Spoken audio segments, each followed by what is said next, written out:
Good evening and welcome back to the Ask Dr. Renee show here at blackdoctor.org. I am so excited. It's May again. It's May. May is Allergy and Asthma Awareness Month. And if you've watched me for any period of time, then you know these are two things that are very near and dear to my heart because I have severe asthma and I have severe food allergies as well as I have environmental allergies. So it is my duty, and I take this task on every year, to help educate as many people as I can, which is what I do all year long, really, about asthma and allergies. So, first thing I want to do is make certain that you all are aware of my TEDx talk, which talks about my asthma story. Please make sure you go check it out. It is on YouTube, and I will post the link up here so you can see it. There it is on the lovely ticker. It is right there, drrenee.co/TEDxUICADR. And it is case sensitive, and that'll take you directly to the YouTube video. So please watch my TEDx talk. This is also in the post as well. So if you're watching on YouTube, LinkedIn, Facebook, whatever you're watching on, that information will be there as well. So please go watch my TEDx talk. It's literally 12 minutes long. And yeah, I think you'll enjoy it. And so that is part of my asthma education, was that. And then today is May 1st, 2025. So it is today that it starts Asthma Allergy and Awareness Month. Last year, I did 31 reels, one for every day of Asthma and Allergy Awareness Month, and I'm going to do the same this year. So the first video will launch at the end of today's show. So at 6 p.m. Central, 7 p.m. Eastern, and that is 4 p.m. Pacific, the reel will be up on Ask Dr. Renee, as well as the YouTube short will be up on my YouTube channel, Ask Dr. Renee, and on TikTok. Don't quote me, I'll work on it. but hopefully TikTok as well. Okay, give me grace on TikTok. But yes, so I will be educating you about different things about asthma and allergies. It might be historical facts. It'll be interesting information that you probably had no idea about. So that's what I'm taking on again for May.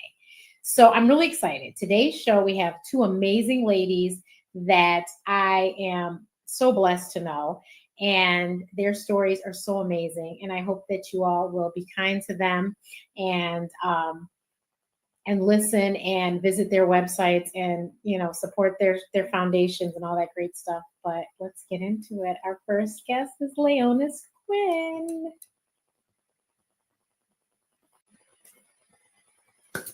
Leonis, thank you so much for joining me today. I'm so excited to introduce everyone to you. So I've already told everyone today is the beginning of May, and it's May is Allergy and Asthma Awareness Month. And Leonis and I met actually virtually first, and then we finally met in person. But she has a story about asthma, and I wanted to share with you guys. And also I want her to talk about her lovely foundation and all the great work they're doing. So Leonis, please tell us your story.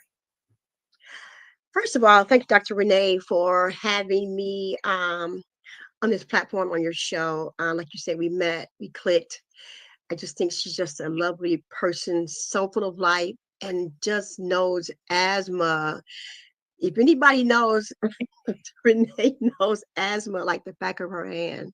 And just a genuinely good person. So yeah, so my story is about my son Anthony, who diagnosed with asthma when he was 2 years old. And at the time, 2 years old, he had a few attacks before they finally diagnosed with him with asthma.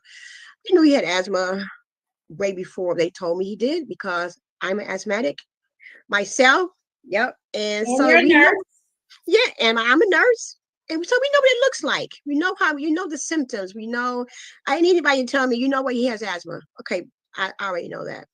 So diagnosed, fast forward, he was with a brilliant pulmonologist at Children's Hospital of Michigan, Detroit. And we with her, she had a clinic, outside clinic that had a few other pulmonologists and allergists that worked with her. And we were there quite frequently. Dr. I won't say her name. She retired when Tony turned 10 years old. And he had the best care. I would call her in the middle of the night. Tony would get sick. She would call the pharmacy for prescription, of course, prednisone. That's the staple thing you have an exacerbation at the time.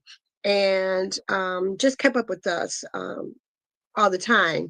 So she retired, and instead of finding another clinic, we just stayed there because everybody knew Tony there. We had been there 8 years already. Fast forward, Tony would go there a lot. He was sick a lot. He missed a lot of school.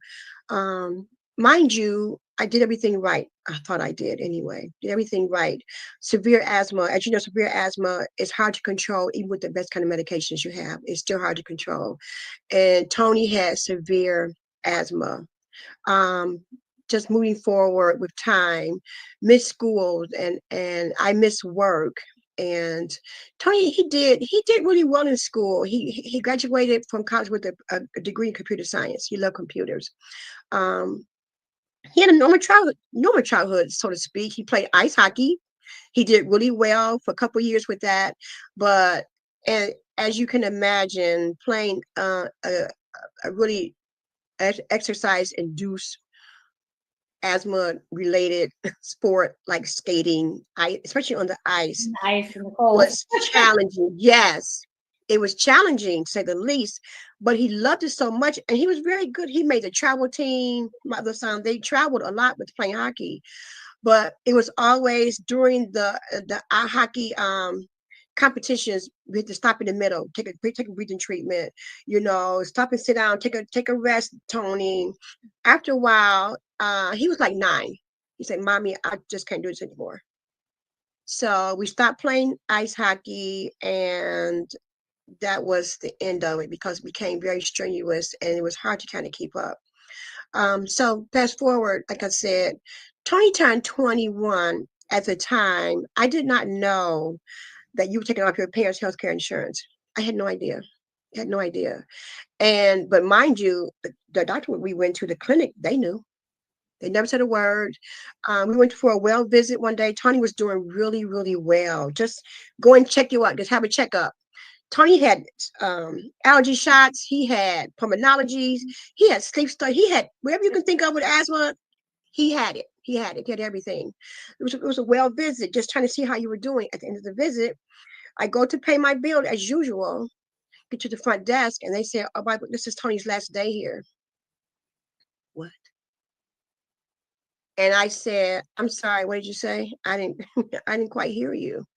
This is Tony's last day here."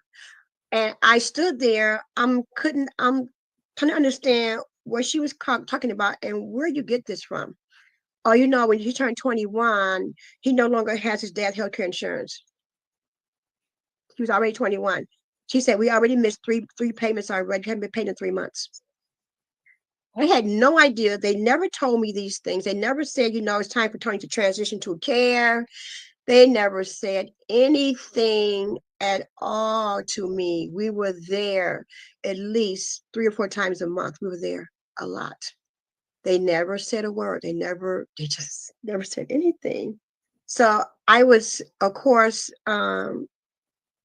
heartbroken. I don't even know the words to use that I was. I was so shaken with this new um, news. And Tony's a very quiet person, just really quiet, but a very strong person.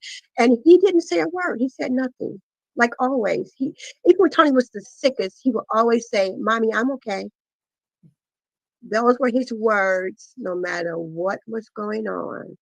"Mommy, I'm okay." That was it. And he just stood there at that time. And I asked the clerk, I'm like, "What are we supposed to do?" I said, "Can I talk to the doctor? Can I?" "Oh, he's busy right now, got other patients." I never talked to the doctor after that. Um, she said, "You can find a free clinic."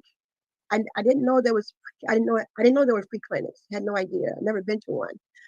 So we left there. I was in tears. I didn't let Tony see me cry because I didn't want to upset him. You know what I mean? So I was Yeah. literally in tears of what to do with a child that has severe asthma, was on medication, allergy medications, inhalers, rescue inhalers, um, what you call it, other inhalers.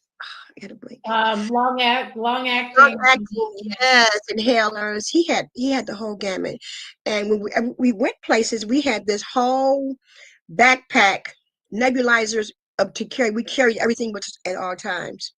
So I'm thinking to myself, where am I going to go? So I got home and immediately I tried to research free clinics in our area. I did find one. I found a free clinic, made the appointment. I went there and the people there was so nice to me. The doctor was great. He was just had all the right answers. I asked questions. Tony asked questions.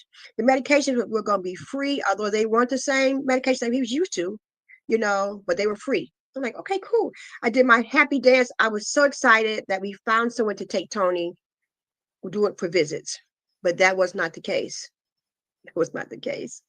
Doctor said, oh, by the way, Leonis, if Tony ever gets sick, we don't have those kind of services here. You need to go to the emergency room. Again, another blow again. How can I keep my son in medical care? So we did just that. The emergency room became my doctor's office. Mm. By the way, I did offer to pay the doctor where he'd been going before. I said, "Can I just pay you? I'll pay. I can pay. I work. I have a career. I can pay you." Oh no, you won't be able to afford to pay us and buy the medications till you won't be able to afford that. That's what they told me. You won't be able to afford to keep up Tony's medical care. You won't be able to do it. So they looked into my pocket and saw, I guess, what they thought couldn't afford. Right. Yeah. So, like I said, emergency rooms became the doctor's office for Tony at least 4 times a month. We Mm. were there. Maybe even it all depend on the season. It might have been 5 times a month. You know what I'm saying? So that happened, and I applied for disability for Tony because he had a degree. He even had a job, but he could not work. He would always be calling off. So he got fired from one job. He's fired because he was always absent due to his asthma. And I applied for Medicaid more than once. Every time I applied, it was denied, denied, denied, denied. And they also said he's not disabled. Well, what do you call it? What do you call disability? So with that, Tony became depressed. I took him to a psychiatrist for treatment because he was depressed. He would just not into anything. He would just sleep all day, sad. I took him there, and he was diagnosed with clinical depression. He was depressed, but he did not want to take the medication. He said, "I don't want to take the medication. It makes me feel really weird." So he didn't take the medicines, but I knew he was depressed. So with that, the emergency room visits became frequent. I would take him, my husband would take him, my youngest son would take, it became a family affair. If you know about asthma, anybody in your family that has asthma, I always say the whole family has it. Mhm, mhm. You're all involved. Everybody's involved in Tony's care, whether it's in the middle of the night, you're not sleeping through that, you're awake, you're up, we're all up, trying to see about Tony. And so with that, it was it's like a year into doing all that back and forth to the emergency room. Um, Tony told me, he said, "Mommy, I'm tired of living like this." He said, "I can't do this anymore." He said, it is just too much. And I'm thinking to myself, what do you mean? I said, no, we're going to find something that's going to work for us. You're doing good, just kind of, pep talk and kind of keep his spirits up. I'm like, no, don't think like that. Maybe a week after that, I worked nights. I still work nights. And my youngest son called me. He was screaming like a girl, like an eighth octave scream. It was so piercing. I can still hear it today. I can hear the screaming. And I was on my way home. I had my backpack. I was on my way to my car. And like I said, my phone, I said it was Andre. I thought Tony had a bad asthma attack. And I just kept saying, stop that screaming, Andre, stop that screaming. He finally said, Mommy, Tony left us. And still, it didn't resonate with me what that meant. I knew he wasn't working at the time. Like, where did he go? I said, Right. Andre, where did he go? It's 7:30 in the morning. Where did he go? He started screaming all over again. He was crying hysterically. Then I started running down the fairway to the parking garage. I started screaming because in my mind, I knew it was really bad, but still not thinking that Tony had passed away. That those thoughts never in my mind until I get to the parking lot and Andre finally said, Mommy, Tony passed away. The EMS got taken to the hospital. In disbelief, I'm in the parking lot, just running around in a circle. I couldn't find my car.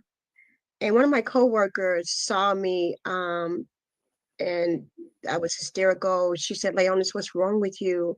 I said, Tony's very sick. I can't find my car. I need to go to the hospital.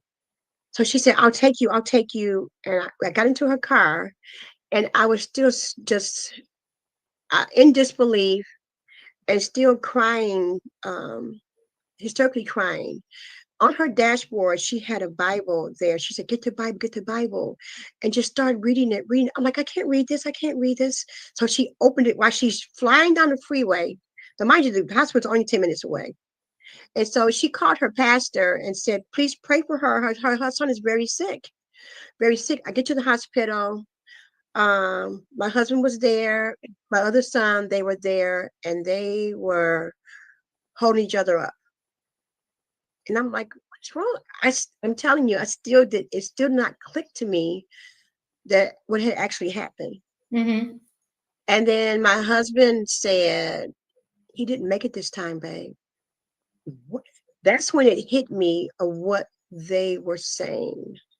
So I just started screaming. We were in this little private room, in the emergency room. And I was hysterical. I ran out to the desk. I want to see my son. I need to see Anthony. It was like, hold on, ma'am. They're very calm.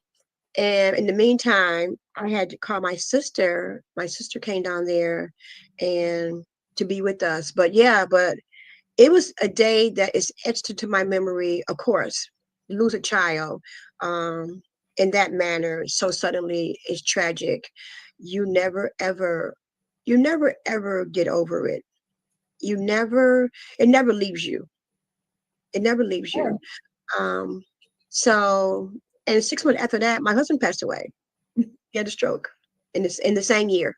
Same year my son passed, my husband passed, and uh, I my husband had hypertension anyway. So I just think it was all a combination of passing of my son. Yep. They did CPR on. They didn't tell me the whole story what happened that night. They never told me. I know they did CPR on Tony, but beyond that, they it's like bits and pieces that they told me what actually happened Gotcha. that night. Yeah. So but with that said, my husband passed. I tried to commit suicide a couple of times. Thank God it didn't work. Thank Amen. God Amen. Because you need to be here. I need to be here. And I told my son that I said, I just want to kill myself. And thank God I told him that. He said, Mommy, you would leave me too. And That's what shook you. that's what shook me. Yeah. That's what did it. And those thoughts left me, and I never went back to that space ever again. To thinking about taking my own life. And thank God for now that fast forward, it was years before I could even say Tony's name out loud. It was Right. just so painful. But we started the foundation and to honor Tony. And this foundation, it does great works for the people who suffer with asthma. Like I said, I'm a nurse, I'm an asthma educator by trade. And I've served on many different boards of, well, just one really at the moment, the Allergy Asthma Network. I'm a part of their organization. And so what we do is provide education and awareness. And we also provide resources that will help decrease hospitalization rates. We do air purifiers and cooler mattress covers and spacers and heat flow meters, nebulizers. We do all of these things we do for free. And there's so many things I think that people don't know that are absolutely necessary for asthmatics just live day to day.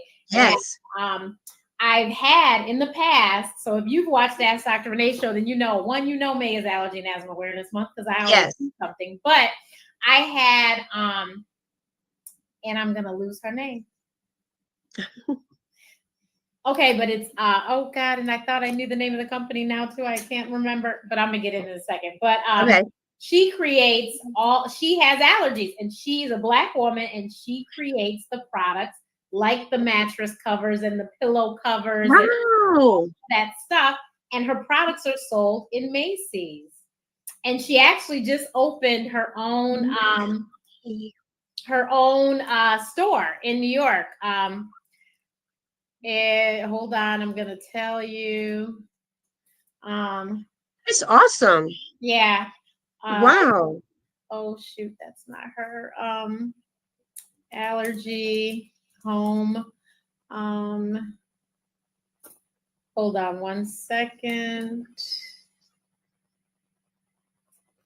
So Clean Design Home is the name of the company, and I will put the link in the post. But Clean Design Home is owned by Robin Wilson, a Black woman. She had allergies as a kid, and she created this company, and she's amazing. Wow. And she just opened her own store, her standalone store, flagship store in New York. I think it was last year, if not the year before. Okay. So yes, and then her stuff is sold at Macy's and Wayfair and stuff, and her stuff is fabulous. I have some sheets. I have mattress and pillow covers. I also have shower curtains. But yeah, and then she even has some kitchen items too. Now I can't remember what they were, but yeah, it was kitchen items too. But yeah, these things people don't realize. Dust and mites and all of that are big, huge environmental, not even environmental, but insect allergies that asthmatics struggle with. And so that is why it's so important to have the mattress cover and the pillow cover and all of that. And then air filters, because we're allergic to a lot of things environmentally that are in the air. Air filters are so important to asthmatics. Humidifiers are important. A lot of asthmatics have humidifiers on their heating systems of their houses. They have huge filters on their homes, on the heating and the cooling systems, so that air that they get blown into the house and heat or get into the house is not contaminated with all this other stuff. And my mom had even researched a way to clean like the wood and stuff to get rid of dust. But it was a home like mixing thing because I was allergic to all of those things always fragrant.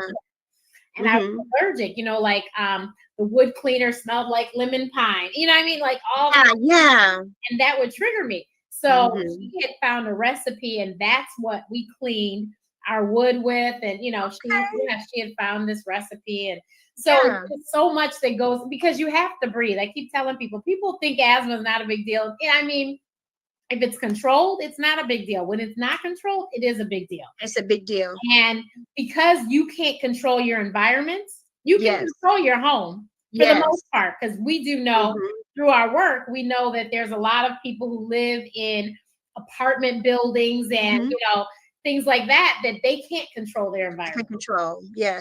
But if you can control your home, but you can't control the school, you can't control your work and all of those, you can't control walking outside. I mean, remember a couple summers ago with the smoke from Canada, we're both from Detroit. You could visibly see it was something wrong with the air.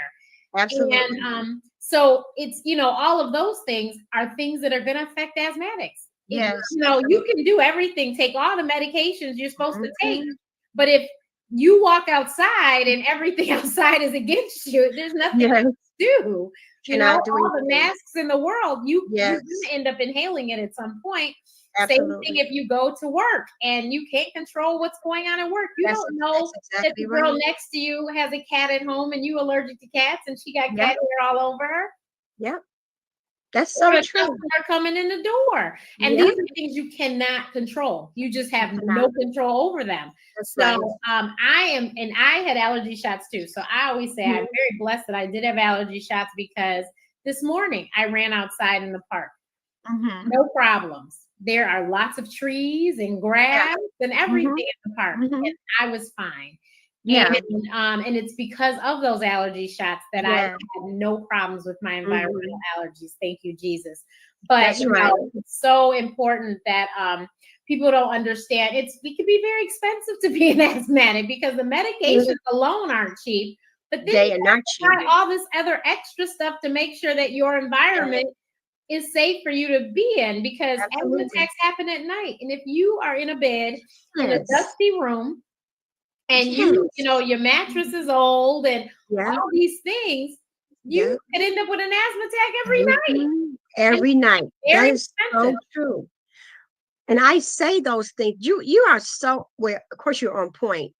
It's I say these things when I meet people all the time. Mhm. But sometimes it's like people go, really? They almost like not believe in you. Right. I mean, yeah, it's that part. And once I talk about my son, it becomes more believable of what Yeah. I'm talking about. I'm like, but I'm an asthmatic myself. I can tell you firsthand um, what you just said and Mhm. about how to keep our own environments cleaned and as we can. And Yeah. sometimes we can't, sometimes we can't, sometimes we don't have any control over even our own environments. Like you live with apartments have mold Exactly. around you, your basement is moldy, your bathroom is moldy, The things basement like is that. molding in the building you live In in, the building, but yes. you have no control over that because it's You have not no your control over basement. that. Yeah. Yep, exactly. Wow, those are so Yeah. good points that I always make. I tell people, and I know asthma is a disease. And another, not Dr. Renee, I want you to speak on this point also. People tell me, I outgrew my asthma. You did it. So You that's did the it. other thing that I've talked about is my TEDx talk where I told about my asthma story, and I said in there how you Yes, don't yes. outgrow asthma. You don't. It's well controlled. Yes. I have not had an asthma attack. Hmm. Well, actually, were you at that conference? You weren't there, I don't think. I was at the US Asthma Summit, I think it was in Okay. 2022, I think it was. I was sick Okay. as a dog. I was so sick. My mother was like, "Are you still going?" I said, "Of course, mommy, I'm speaking and they're flying." Yeah. Yes. And she's like, Yeah. "Are you sure?" And I was like, "Yeah." And I took my breathing machine with me, of course. And Yes. when I tell you, I was drugging myself every night in that hotel room. I would Yes. wake up and could not breathe. It was awful. I remember I that. cannot function. I'm dying. I was like, this is miserable. Yes. But that's the last time I had an asthma attack. But that was the first time in a very long time, like Mhm. probably decades. I Yeah. tend to not get sick. Thank you, Jesus. Yes. I have my rescue inhaler. It's with me at Mhm. all times, but I rarely use it. And it's such the opposite because when I was Yeah. younger, Yeah. my parents had good insurance, so I remember Yeah. we paid $2 for those inhalers. Mhm. When I Mhm. tell you, I needed an inhaler every 5 minutes, and it was so Yeah. bad. I would see because my mom, my sister, and I have asthma. Yes. Mine's is the worst though. Mhm.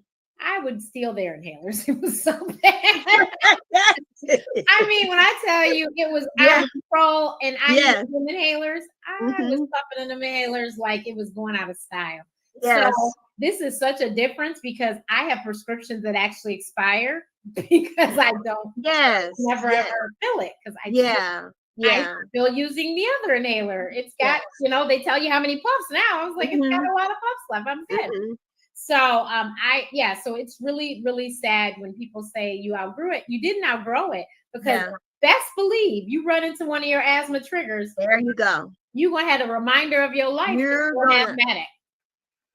That's A exactly right. reminder of your life. And Yes. that's what I'm saying. You just haven't encountered one Yes. of your asthma triggers recently. Mhm. But if you Mhm. do, and you're not prepared, because if you Yep. think you outgrew it, then you're probably not going to be prepared. Then it's You won't be going to slap prepared. you in the face. That's exactly So right. that was the thing with me. That's why I was like, I'm going to go to the speaking engagement, because really, as long as I took the medication, I was like, Yeah. I just have to get through this. And what happened was Mhm. the seasons changed, and it just jolted me. I forgot. It wasn't I forgot. The seasons changed at a Yes. different time, because global warming. Mhm. So I usually have April and October on my month. So my doctor and I, we talked about it. I take my allergy medicine because we're going to just be ready in case something happens. Yes. Well, we got through those months. So I was Yes. fine. So this was Mhm. November. So I could be fine. Well, then I got sick. So, Yeah. so, Yeah. so Yeah. I just was taking, I took my breathing treatments, and, Mhm. me and my doctor were very in close contact. We were texting. He knew I was going to travel. He's like, you'll Yes. be fine. And I was like, yeah, I got everything. I'll be good. And I took care of myself. And sure enough, Mhm. I did. And it was crazy, because if you looked at me, you didn't think I was sick. But when I tell you, I Wow. was I struggling remember that. to breathe when I was there. yes, at night it was awful. And then I Yes. had this cough. Mhm. So yeah, so you just have to you have to be prepared. And that's Oh, why absolutely. people need to realize you didn't outgrow it. It's well controlled, but you need to be prepared, because you Absolutely. never know. You can move from an environment where you were fine, but then you move down to Georgia where the pollen is so thick on your car you can't see. Yeah. That is so And all true. of a sudden you're sick again. And That's that's what we're so saying. true. You didn't outgrow it. It was well controlled, because in your Mhm. environment, the pollen wasn't like that. Well, now Yeah. you're in That's a place exactly where the right. pollen is awful. So Yeah. and my sister's one of those people, bless her heart. She went and got this job, and she was sent on a business trip, and she went, and it was in a plant with weed or something. And Okay. she said it was awful. She felt so bad. And mind you, this girl never had a serious asthma attack a day in her life. Wow. So Mhm. she tells me this later. She goes, I didn't want to call you because I was like, she's gonna think I'm a punk, because I know how she struggled to breathe, because I watched Yes. her, and Yes. this is no big deal. So there's no Yeah. way I can call and tell her that she finally got so sick that we told her she had to go to urgent care. Wow. Away at her business. Yes. I'm like, you have Yes. to go to urgent care. You've got to Google find it, and Wow. because you're struggling. Yeah. And she was like, Ree, I just didn't want to say anything because I knew how you would struggle, and I knew that it Wow. wasn't that bad. And That's crazy. I was like, crazy girl. Crazy. But yeah, so Wow. she never had been sick like I had been sick. And I mean, Yes. I tell everybody, I know what it feels like not to be able to breathe. I'm sure you do too. Me And it's too. not fun. And that's why I am so meticulous about taking care of my asthma and educating others, because Absolutely. I've met so many people who are walking through life not being able to breathe. And guess Yep. what? In Me too. 2025, you don't have to be that way. Me too. You do not. Way too many Mhm. medications. Yep. We know way too much now. Yep. There is no reason that you should Nope. have to walk around There being is no symptomatic. reason. None. I tell people this shouldn't be where, like in November, this is my last story. This November, it was on Channel 2 News with this gentleman, lived in Taylor. He was having an exacerbation, like a bad one. Yeah. He went to the local urgent care near his house, and they declined to see him because he didn't have $100 and he had no health care insurance. They saw him audibly wheezing. The dad said he was bent over because he could, and they said, sorry, he can't be seen here. They turned him away. Honestly, he went back home, and the father said he collapsed on the floor when he walked into the house, and they did CPR on him. The EMS did come, take him to the hospital on a ventilator. They say he probably would never, ever be the same Right. if he lived. Mhm. I'm not sure what ever happened to him after that, but there's none. There's no reason for that to happen to him. Even if they were not going to see him, at least call EMS for him. At least Exactly. called someone to, call EMS while he's in your office. Why'd you let him leave your clinic like that? So it's so many scenarios and so many. Exactly. I mean, that's why we need Mhm. to fix the insurance. It won't be done in this administration. I hate to say it, No, it but won't. It won't. insurance has gotten. We It got to won't. look at these things again because there's some sort of disconnect there that Yes. the people who know about medicine aren't the ones making the decisions about insurance, which is No, no, no, sense. And no, then, no. this urgent care, I understand urgent cares, a lot of them are privately owned. Yes, there Yes. are some hospital ones owned, but there are some Yes. privately owned ones. And I understand you need to pay your bills and stuff, but also Yes. you shouldn't let people die because then you're going to have to No. live with that too. And I don't know Oh how you yeah. with that you turn this man away For who $100. clearly was for $100. Exactly. Who $100. clearly was having trouble. And Yes. like I said, you have to be able to breathe. There's a whole lot of things you can walk around with, but you cannot walk. You can't walk if you can't breathe. You cannot. You cannot. And when You it's cannot. that bad, you can usually see it's that bad because Yes. I've been in a case where I literally, you couldn't hear me. I couldn't talk to you. I couldn't Yes. nothing. I've been there too. Useless. And my mother was driving me. This is before cell phone. She was driving me to the ER and she pulled over because I couldn't respond. And she was like, wait a minute, and my mom's a respiratory therapist. I think you knew that. Wow. And so my mother pulled over on the side of the road and ran around the car to my side and shook me. I remember this. I was like 10 and was like, Renee! And I like vaguely opened my eyelid and she realized there was still breath in my body. Yes. And ran back around the car and drove on took off. Yes. Because she knew that it was that bad because she had already, I heard her. I could hear her loud and clear calling my name. I literally couldn't respond. could not respond. Couldn't respond. Meaning, I couldn't move a finger. I'm telling you, I barely opened my eyelid. Yes. I understand. I couldn't do anything. And so my mother knew we're in trouble. She ran back. And like I said, this is before cell phones. She was already on her way to the hospital, and the hospital wasn't 5 minutes away. She was like, we will keep on going and I'll get there. Wow. I think at that point, like if I hadn't opened my eyelids, she probably would have pulled me over on the side of the road and started CPR and prayed. Yes. But because that, she was like, okay, she's still there. And that's how we, ended up going to the ER. But yeah, you just never know. And then one of the other things that we need to stress is this month and every day, our friend Thomas Silvera posted on LinkedIn yesterday and said, it's beyond May. And it is beyond May. I saw that. Us, because we are asthmatics every single day of the year. And every single day. You know, I have severe food allergies, and that's every single day I have to eat. Every day I have to eat and make a choice. So it is definitely beyond May, but you have to know that asthma attacks happen so fast. You could be fine in 1 minute and completely not fine the next. Absolutely. All it takes is one asthma trigger. And when I tell you that can be the most violent thing that you've ever seen, but somebody can go from laughing to wheezing in 2 seconds. I've seen that before too. Me too.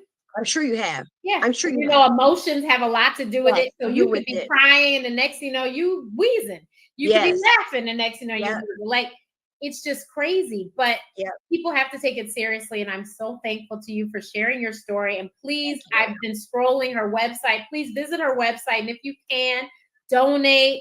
If you're in the Detroit area, when's the next event you have? The next event we're having is bowling, May 17th. May 17th. May 17th. We're going to be at the skate bowling lanes in Troy. From 3 to 5, the tickets are $27. Include your shoes, your pizza, laser tag. It's just gonna be a whole lot of fun. You can pay at the door. Okay, so you guys go to her website, get your tickets, go bowling if you're in the Detroit area. And if you go, because I don't think I'll be in town that weekend. I will just buy a ticket so somebody else can go maybe. But please, thank you. $27. Support our cause. And then July 11th is our Black Tie fundraiser. It's always a blast. This year we have Debbie Dingle as our keynote speaker. Debbie Dingle is senator, right? Yes. Yep. And she comes to the Allergy Asthma Network U.S. Asthma Summit. She speaks every time. she comes there. And so she would be our keynote speaker. The MC is Lori Pitton to MC. Lori Pinson would be our MC. Mary Sheffield from the from presidential Congresswoman, Councilwoman Councilwoman. Mary She Sheffield. actually is running for mayor of Detroit. Mayor, yeah, she'll be there. A live band. It'll be at Detroit Yacht Club. The tickets are $100, but as you know, it all goes to a good cause. Yes, We always pour back into the community with the monies that we raise. Yeah, I don't have a paid she staff. literally buys the equipment and just hands it out to people. Whoever That's needs exactly it, what I do. hands it to them. So please, you guys, I do. please, Yes, please do. Support the foundation. And thank you, like I said, thank you so much for sharing your story. Thank you. We will just keep doing this work and keep educating the people. Thank you so much. I appreciate you having me. No problem. So I told you guys we had two amazing guests today. So here is our second guest. We have Helen Hammond-Redding. And Helen has an amazing story, and she's doing also amazing work in this space. Helen and I are both on the Chicago Asthma Consortium board. And for local Chicagoans, the World Asthma Day is on Tuesday, and Chicago Asthma Consortium is having a World Asthma Day conference. So Helen will speak on that as well because she is participating in that. And so I want her to talk about that. But Helen and I met in person last year because we both were in DC championing for asthma allergy at the Capitol. And so there was 5 bills. We were in the group together speaking to a lot of the Illinois legislators. And there was 5 bills that we were talking about that had to do with asthma and allergies. And so that's how we actually met in person. And we also had figured out before that we are actually sorority sisters. So Helen is just amazing. And like I said, the funniest thing is that, and it's weird that because we met on the little boxes, for how many years we sat there in meetings, we had never met in person. I never knew her story. I knew she had a foundation, didn't know her story till we were sitting there in DC. And I was like, had no idea. So her story is, it really touched my heart. I think my mom is a respiratory therapist. When I got to my phone after and called my mother and told her, she was like, what? And I said, because my mom is also an AK too. So my mom was like, oh my goodness, this is awful.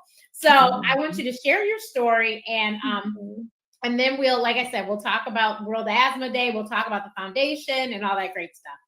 Right.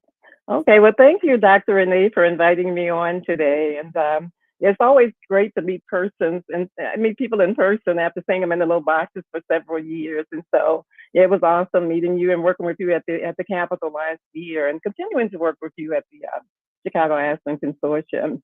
But sure, I'm real happy to share my story. My story started when my son, Christopher, died of an exercise-induced asthma attack at the age of 18. Christopher was a 3-sport student athlete at Lake Zurich High School. He had participated in sports and organized sports since he was probably 6 or 7 years old: football, baseball, basketball, track, all of that stuff. And so, we've never had any indications of asthma, never been diagnosed with asthma, because athletes, of course, have to go through physicals every year, never any indication. And so Chris graduated from high school in 2003 from Lake Zurich High School. He was recruited to play football at Drake University, where he matriculated probably in July of 2003 because he had to go and start football camp. That same year, Chris came home for Thanksgiving holiday. He and some of his buddies drove home. And on the day that he was to return to school, like 4 or 5 days after he got home, he went for a jog because he was always working out. His body was always in shape.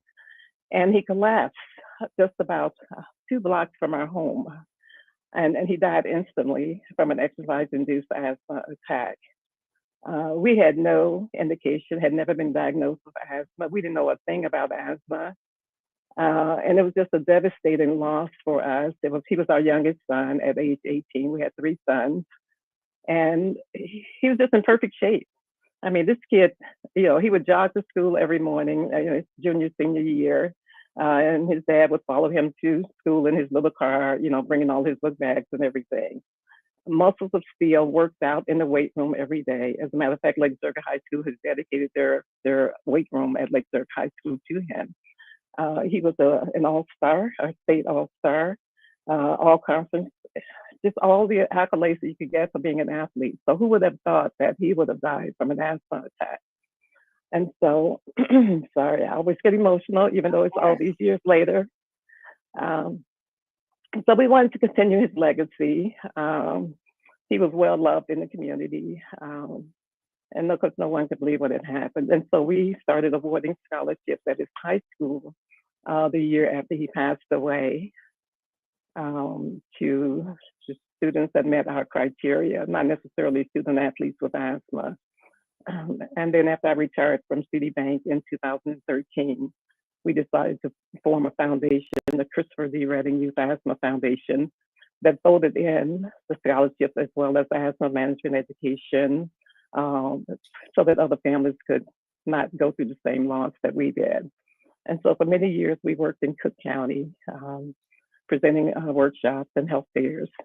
But it was always our dream to further our work by going into communities and really helping and treating youth with asthma. And so that's how we started the Lake County Asthma Band, which I'm sure we'll talk more about when we talk about my foundation. Yes. But that is our story as to why we got started and the devastating loss that we had as a result of the death of our youngest son, totally unexpectedly.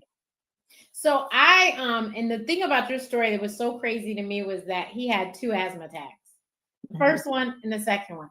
And I don't understand how the first time they didn't tell you, oh, he might want to carry an inhaler, because all he had to do literally was take the inhaler before he ran, because that's what I used to do when I first started running. And then I was fine. And Right.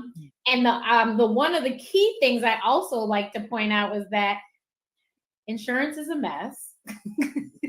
Because I'm sure you had great insurance. You just said you worked at Citibank. You had great insurance. I'm sure you had great doctors, but somehow there was a disconnect and they didn't feel the need to educate you guys on this simple information, because I'm sure you'd have went and called in the prescription. You'd have got the prescription if they gave it to you. Well, and I'm glad that you brought that up.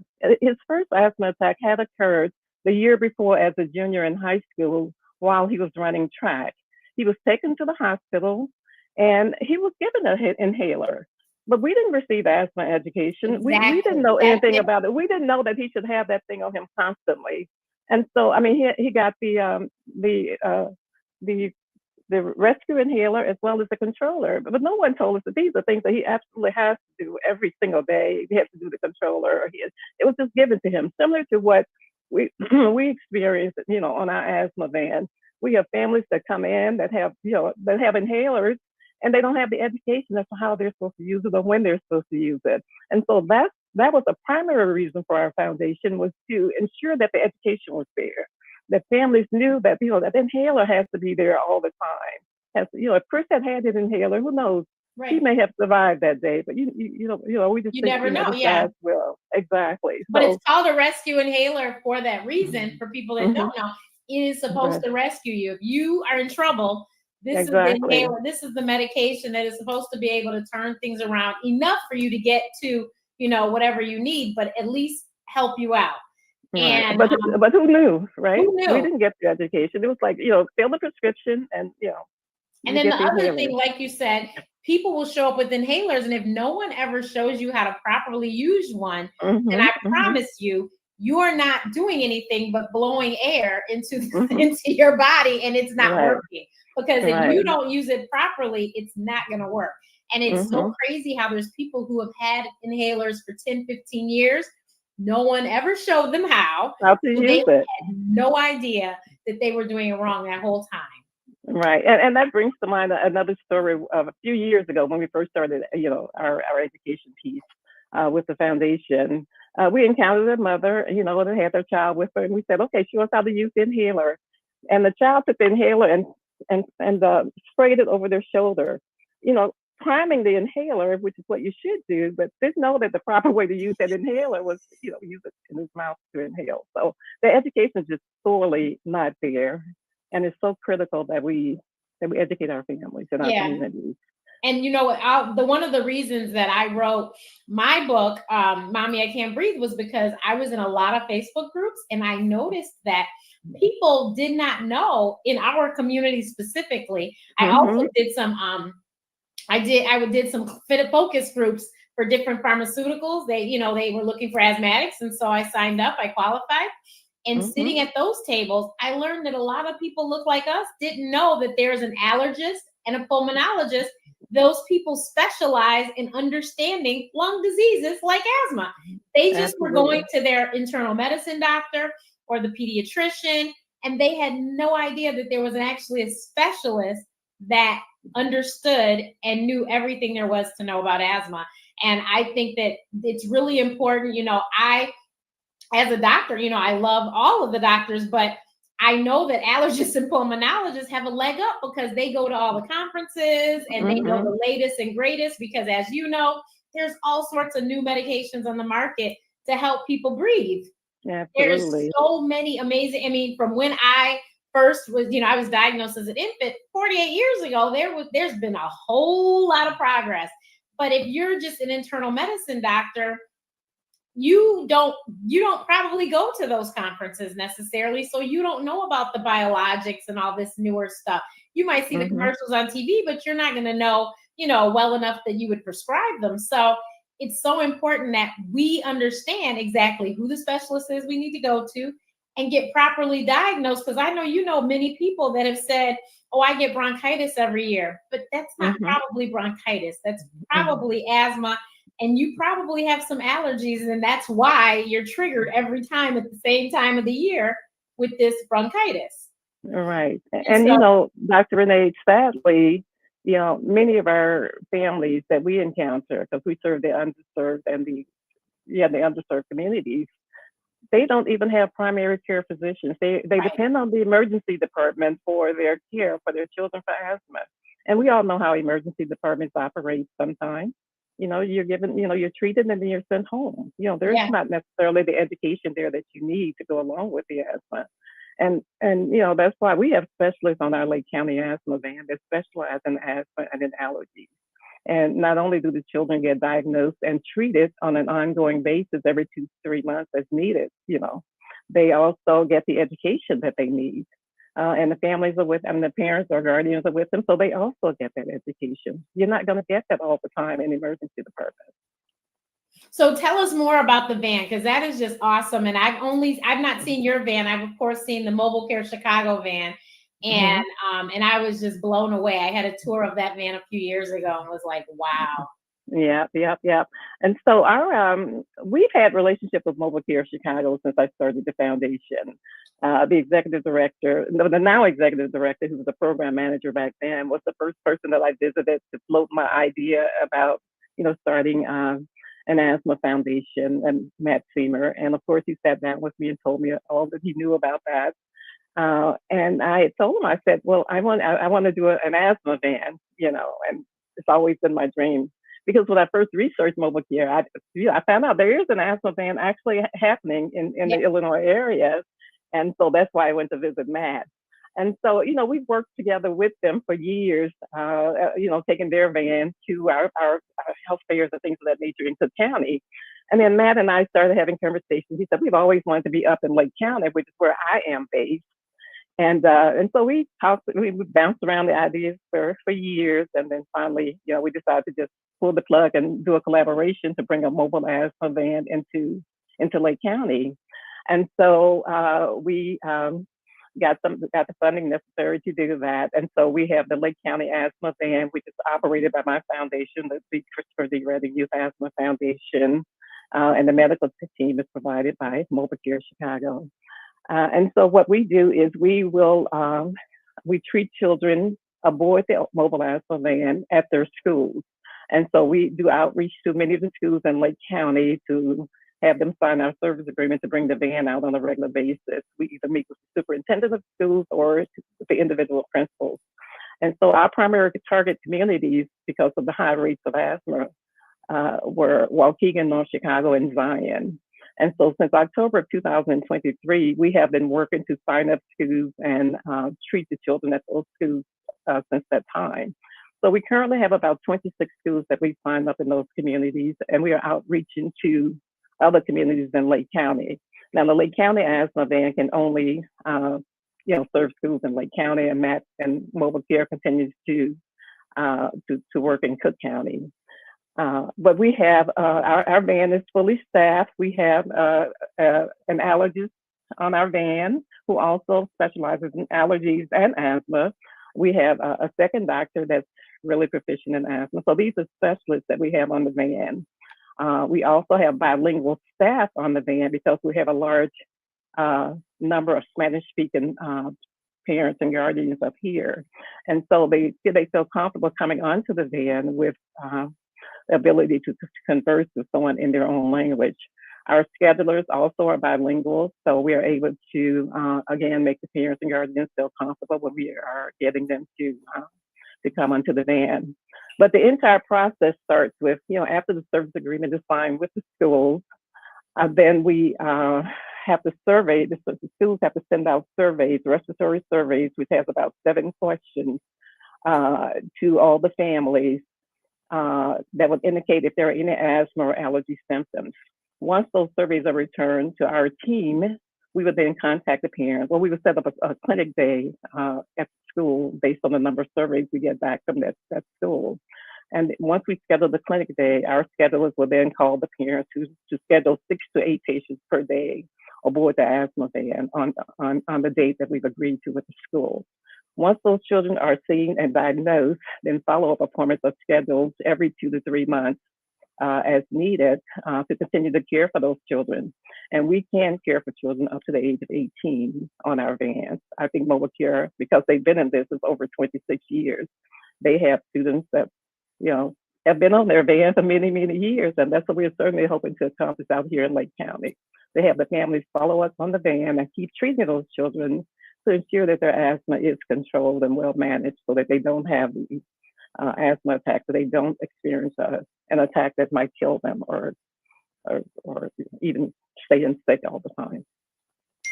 That's awesome. And I mean, it's so needed, and it's nice that you come to them. And then I like that there's follow-up, because I know I was talking to somebody else about in another state about their, it wasn't a van, but it was like the doctors came to the school.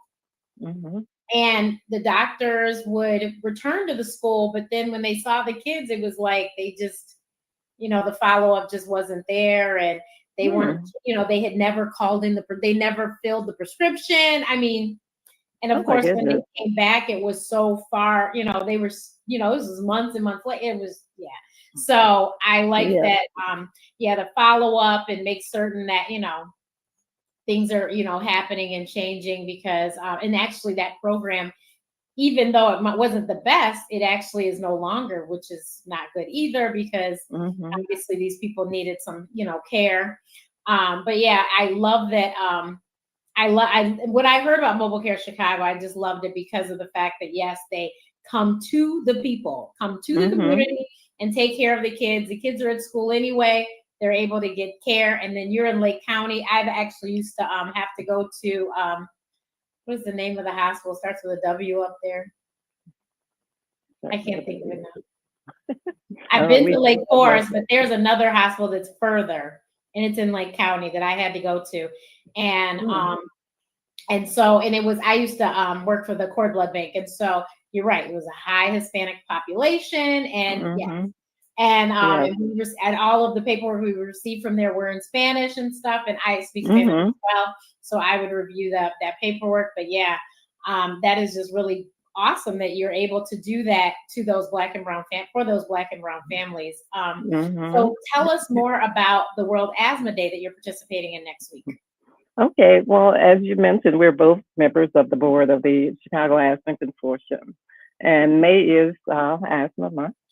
And so there is a conference that's being held at the University of Illinois campus. It's next Wednesday. I don't have my calendar in front of me. It's May 7th. May 7th, yes. And we'll have 2 panels. We'll have a panel in the morning, and that's generally talking about the asthma landscape, all the different changes and different things that we should know about asthma.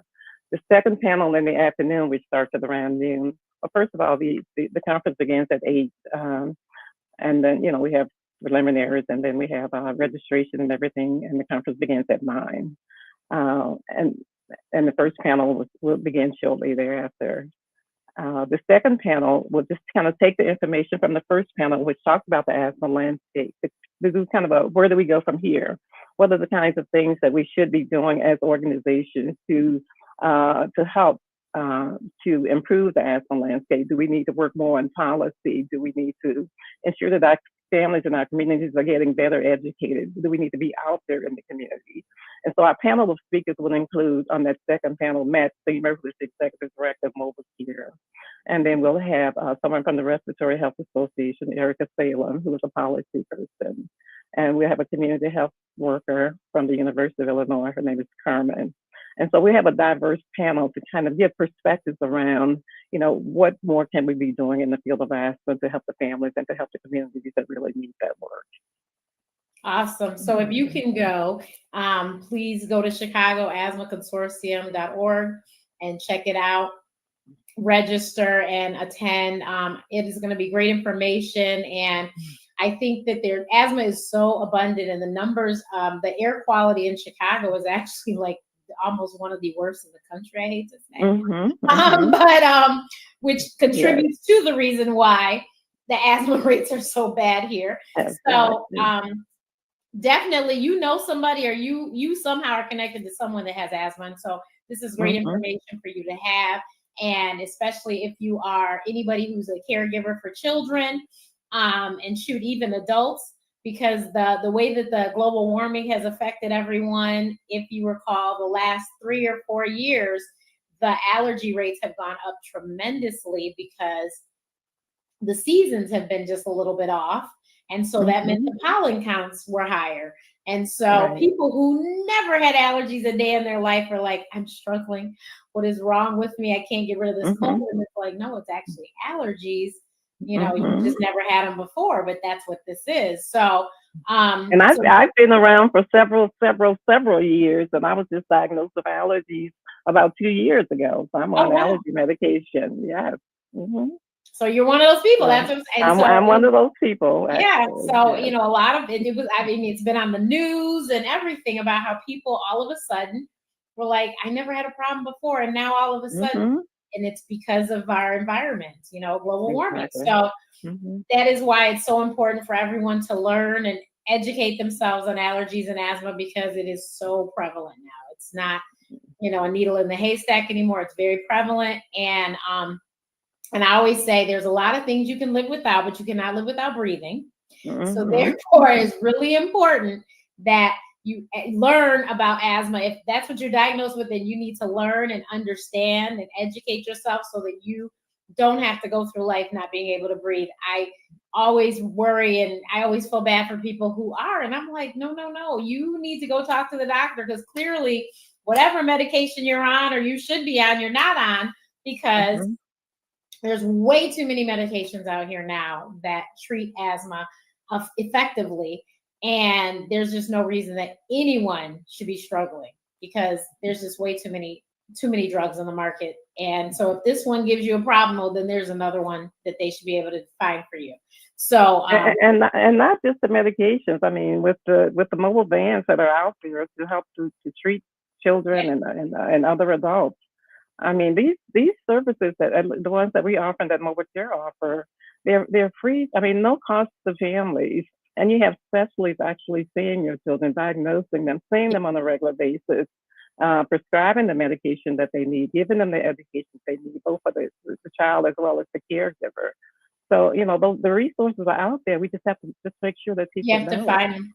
And then also, a lot of allergists now are doing telehealth visits because of the fact that there are pockets in this country, unfortunately, that there is not an allergist, in that town or in the next town. So there are a lot of allergists across the country that are doing telemedicine visits. So therefore, you can still see an allergist, and they can maybe send you somewhere for your testing. They can look at your test results, and they can prescribe whatever, help you to treat yourself, help with your treatment. So, don't let that be a barrier either, there is a shortage of allergists across the country, and hopefully one day that'll be fixed, but there is a huge shortage. So there is probably, whoever's watching this, wherever you are, there may not be an allergist in your city. But if you do the research, there are resources out there, and there's bands like this, and there's also telemedicine, and you can still see an allergist or a pulmonologist. You can see them via the web. So and our allergists they actually do the environmental and food testing on our vans and treat the children for that. So if you want information, you have Lake County listeners that need additional information, they can certainly feel free to call me. And I have her website scrolling at the bottom, so feel free. And I will put it also in the post. You should be able to see, it'll have her website as well as her information, so you can check that out. But definitely, as the other problem that we do have also in our community is a lot of people go undiagnosed with allergies, whether it be food allergies or environmental. And sometimes when they find out, it is entirely too late. So you want to make sure that you, if you suspect something and you're able to get to an allergist, you need to definitely make sure that your child, or even as an adult, that you're tested, because just because you had a very slight, mild reaction the first time, the second time could be the reaction. You don't want that to happen. You want to know so that you can avoid it or do whatever you need to do, and carry whatever you need to carry, whatever epinephrine auto injector or whatever you need to carry, or the nasal, whatever you need to carry to make certain that you are covered in case something happens, because you just never know. But knowing is half the battle, which is why it is so awesome that you have doctors on the van doing allergy testing, because that is another problem that, they don't get diagnosed with asthma, but then they also don't get diagnosed with the allergies that they have. And, it's just one mistake. So that is really cool. But thank you, Helen, for your time today. And thank you for the amazing work you're doing, because like I said, our previous guest, I was telling her, and she was like, oh my God, that's what I want. And I want to do a clinic. And I told her, I said, well, she has a clinic on wheels. Yes.